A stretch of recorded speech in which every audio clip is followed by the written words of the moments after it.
we're doing our activity today about resources. Remember that, Michelle. So,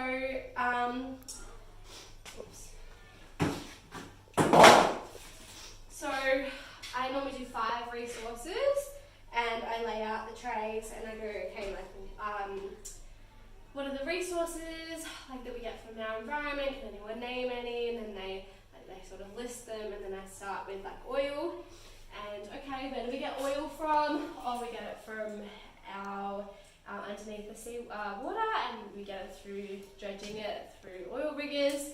And then what is oil made into? Oh, what could it be? Or plastic. And then, okay, what things are made out of plastic? Can anyone name any? So we're starting to get that connection. And then I move on to sand. Where does sand come from? Oh, the beach. It also comes from sand mines. Oh, what can we turn sand into? They all know because of Minecraft. It gets turned into glass. And that's about the process, making into limestone and then into glass. That's a very important resource. And then we also, this is a new one I came up with. We talk about what could this be? It has to be the flowering plant that you get. And I talk about, okay, what do we get from, they say, oh, plant, or, flowers. Okay, what comes from plants? What comes from flowering plants? Oh, fruit and vegetables. Okay, what else can come from, fruit and plants? And then this is a harder connection. I would think I'm going to do this up, but cotton. Yeah. And especially, has anyone seen the fluffy white plants? Oh, yeah. And then I move on and I do, what could these be? Oh, what do we mine for? Oh, metal, rock, cement. There's hundreds of things that come from underneath our ground. Oh yeah, okay. So yes, cement, rocks essentially. We get a lot of things from rocks. So iron, all of that. And then last thing I talk about is, okay, what are these? I might do a bit smaller ones next time. It's too big, but it was just for the concept. These are branches, wood from trees, and I'm like, yeah, cool. What do we get wood from? Oh, cardboard, paper, wood planks. Okay, and start to make that connection. Even clothing for bamboo and stuff, perhaps, yeah. And then what I do is I go through my bag and I give each of them in a circle a piece of rubbish, essentially. And then I say, okay, let's think about what it's made out of, touch and feel it. How can we, what does it, feel like? What are we making that connection to our environment for? And where does it come from?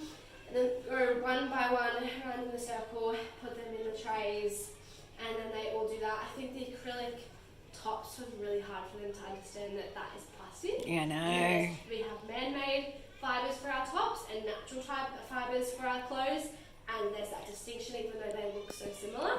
It's so important to tell them, They're not all our clothes, some of them are made out of plastic, some of them are made out of cotton, but it's, and then I also talk about how, water is our underlying resource for everything in life, and how all these resources to turn into this cannot be done without water, and if we have no water, then we won't have any,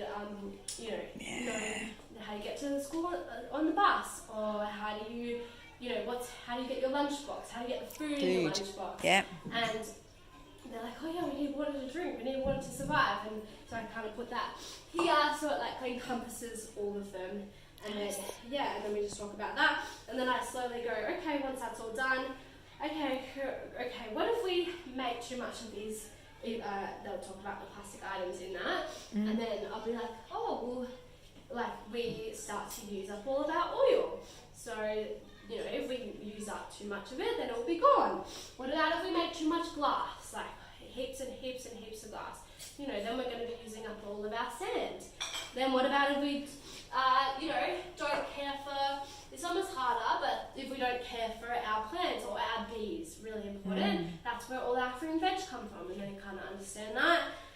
What if we keep mining for new metal or steel for all our new houses, and we don't think about, just stopping and Yep. and reusing. They're used up. And then for wood as well, like what if we keep chopping down trees, deforestation, that sort of vibe. And then they're like, oh, we have nothing left. And I'm like, yeah, we don't. Okay. And even what if the water?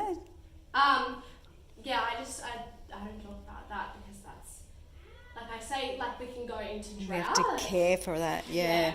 And then what I do is, I just thought of it. I get these and I go, okay, but what if we did start repairing? What if we did start composting our food? What if we did start reusing? We recycled these materials to turn into new materials. We rethought about what we were doing with these materials. We reuse these materials, we repurpose these items, and we reduce the amount of waste that we end up with. Oh, okay, then we're not using up all of our sand. We're not using up all of our oil. We are caring for our plants because we're not taking. And then like add these all back in, and then they can see that these actions, by doing it, can actually care for our environment. So yeah. Nice.